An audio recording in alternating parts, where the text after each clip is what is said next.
Durga the ఉ ఉకారము విఘ్ననాశనం, అంటే విఘ్నములను తీసేస్తుంది ఆవిడ. ఏదైనా ఓ కార్యం తలపెట్టగానే అది జరగకుండా అడ్డొచ్చేటటువంటి ప్రతిబంధకాన్ని తీసేస్తుంది, అందుకని విఘ్ననాశనం చేస్తుంది.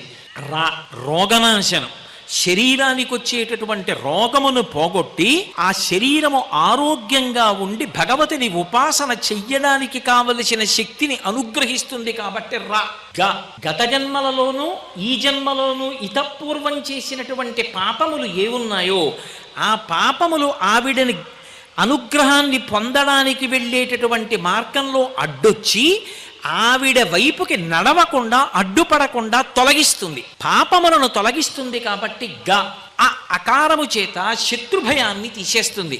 శత్రుభయం అంటే శత్రువుల్ని చంపుతుంది అని అన్వయం చేయకూడదు. నా మీద శత్రుభావన ఎవడు పెట్టుకున్నాడో వాడికి శత్రుభావన పోతుంది.